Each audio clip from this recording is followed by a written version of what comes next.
আসসালামু আলাইকুম, সবাই কেমন আছেন? আশা করি সবাই ভালো আছেন। আমি আলহামদুলিল্লাহ আপনাদের সকলের দোয়ায় অনেক ভালো আছি। তো আজকে হচ্ছে ক্রোয়েশিয়াতে হচ্ছে যে 3 বছরের টিআরসি কার্ড দিতেছে, সেই টিআরসি কার্ড সম্পর্কে আজকে কথা বলবো। তো অনেক ভিডিও করছিলাম 3 বছরের টিআরসি সম্পর্কে। ক্রোয়েশিয়াতে হচ্ছে 3 বছরের টিআরসি দিবে। এখন হচ্ছে ফাইনালি হচ্ছে ক্রোয়েশিয়াতে 3 বছরের টিআরসি কার্ড দিয়ে দিছে এবং অলরেডি চালু হয়ে গেছে। অনেকে বাংলাদেশিরা অনেকে পাইছে বা বিভিন্ন দেশের লোকেরা পাইছে, এবং বাংলাদেশিরা এবং বিভিন্ন দেশের লোকেরা ওয়ার্ক পারমিট পাইছে বা অনেকে ফিঙ্গার দিছে, অনেকে টিআরসিও অলরেডি পাই গেছে 3 বছরের যেটা।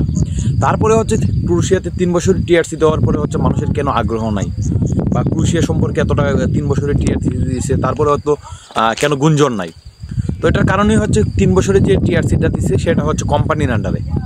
এবং তারপরে একটা সমস্যা আছে, অনেক কোম্পানি হচ্ছে চাইলে হচ্ছে 1 বছরের পারমিট দিতে পারবে, 1 বছরের পারমিট দিলে 1 বছরের টিআরসি হবে।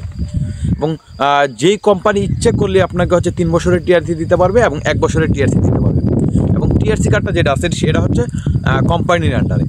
এটা যদি গভর্নমেন্টের আন্ডারে থাকতো আজকে, তাহলে হচ্ছে ক্রোয়েশিয়াতে মানুষের অনেক আগ্রহ আসতো, এবং যারা ক্রোয়েশিয়াতে চলে গেছে তারাও আসতো ক্রোয়েশিয়াতে। এখন হচ্ছে 3 বছরের টিআরসি যেটা দিতেছে এটার কোনো মানে নাই, কারণ কোম্পানির আন্ডারে টিআরসি মানে আপনি হচ্ছে কোম্পানির আন্ডারে বা আপনি উন্মুক্ত না। এটা হচ্ছে মেন সমস্যা। এই কারণে 3 বছরের টিআরসিটা দেওয়ার পরে হচ্ছে মানুষের ক্রোয়েশিয়ার প্রতি আগ্রহটা নাই, আগে যেমন ছিল তেমনই রয়ে গেছে। এই টিআরসি কার্ডটা যদি 3 বছরের যে টিআরসি কার্ডটা দিতেছে বর্তমানে, সেই টিআরসি কার্ডটা যদি গভর্নমেন্টের আন্ডারে নিত, তাহলে হচ্ছে আজকে ক্রোয়েশিয়ার প্রতি মানুষের আগ্রহ আসতো, অনেক আসতো। তো তারপরেও আলহামদুলিল্লাহ 3 বছরের টিআরসিটা দিলে যারা ক্রোয়েশিয়াতে আছে তারা অনেক ধরনের সুযোগ সুবিধা পাইব, বা ইউরোপে সেনজেনের ভিতরে 3 বছরের জন্য বৈধ থাকতে পারবে। এটা হচ্ছে আলহামদুলিল্লাহ, শুকরিয়া আল্লাহর কাছে। কিন্তু অনেক কোম্পানি হচ্ছে অনেকে বলবে, ভাই আমাদের কোম্পানি তো আমাকে হচ্ছে 3 বছরের টিআরসি দেয় নাই, আমি হচ্ছে এই মাসে হচ্ছে টিআরসি পাইছি, 1 মাসের পাইছি, 1 বছরের টিআরসি পাইছি। এটা হচ্ছে কোম্পানির উপরে নির্ভর করে ভাই টিআরসিটা।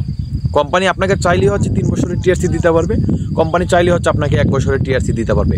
পারমিট মানেই তো টিআরসি। আপনাকে 1 বছরের পারমিট দিলে আপনি 1 বছরের টিআরসি, 3 বছরের পারমিট দিলে 3 বছরের টিআরসি। তো আপনাকে হচ্ছে 1 বছরের কোম্পানি হচ্ছে চাইলে হচ্ছে আপনাকে 1 বছরের টিআরসি দিতে পারে, 3 বছরেরটাও দিতে পারে। তো অনেকে এটা হচ্ছে কোম্পানির উপরে নির্ভর করবে। আপনি কোম্পানিকে বললে আপনি জানতে পারবেন আপনার কোম্পানি 1 বছরের দিবে না 3 বছরের দিবে।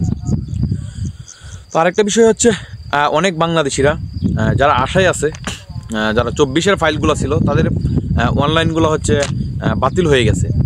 তো আপনাদের যারা 24-এর ফাইল ছিল সবগুলোর অনলাইন বাতিল হয়ে গেছে, এবং 25-এর যেই ইয়াগুলো ছিল অনলাইন হয়েছেন ক্রোয়েশিয়াতে বাংলাদেশিদের। তো এইগুলো হচ্ছে কিছু 50% বাতিল হয়েছে এবং 50% আছে। এবং হচ্ছে বাংলাদেশিদের বর্তমানে এখন পর্যন্ত হচ্ছে বাংলাদেশিদের জন্য ক্রোয়েশিয়া বন্ধ এবং চালু হয় নাই। তো আশা করা যায় বাংলাদেশিদের জন্য হচ্ছে ক্রোয়েশিয়া চালু হবে, আশা করতেছি ইনশাআল্লাহ। ঈদের পরে একটা নতুন রুলস এবং নতুন নিয়মে বাংলাদেশিদের জন্য ওয়ার্ক পারমিট চালু হবে। এবং 24-এ যেগুলো আছে সবগুলো বাতিল। তারা হচ্ছে আশা করলে আর লাভ নাই, আপনাদেরগুলো হচ্ছে বাতিল। আপনারা হচ্ছে যে সময় চালু হইবে তারপরে হচ্ছে আপনারা নতুন করে আবার অ্যাপ্লাই করলেন, সমস্যা নাই। এই হচ্ছে আজকে ক্রোয়েশিয়ার 3 বছরের টিআরসি। এবং অনেকে জানতে চাই ভাই ক্রোয়েশিয়া কি চালু হয়েছে কি না। তো ক্রোয়েশিয়া হচ্ছে এখনও চালু হয় নাই, এখনও হচ্ছে বন্ধ আছে বাংলাদেশিদের জন্য। ইনশাআল্লাহ আশা করা যায় পরবর্তী ঈদের পরে বা নতুন একটা রুলস নিয়ে আসবে, ক্রোয়েশিয়া এবং বাংলাদেশিদের জন্য চালু করবেন। কারণ ক্রোয়েশিয়াতে হচ্ছে অনেক কর্মীর দরকার, ওনারা হচ্ছে কর্মীর অনেক চাহিদা আছে বা কর্মীর অভাব এদের প্রত্যেকটা সাইডে।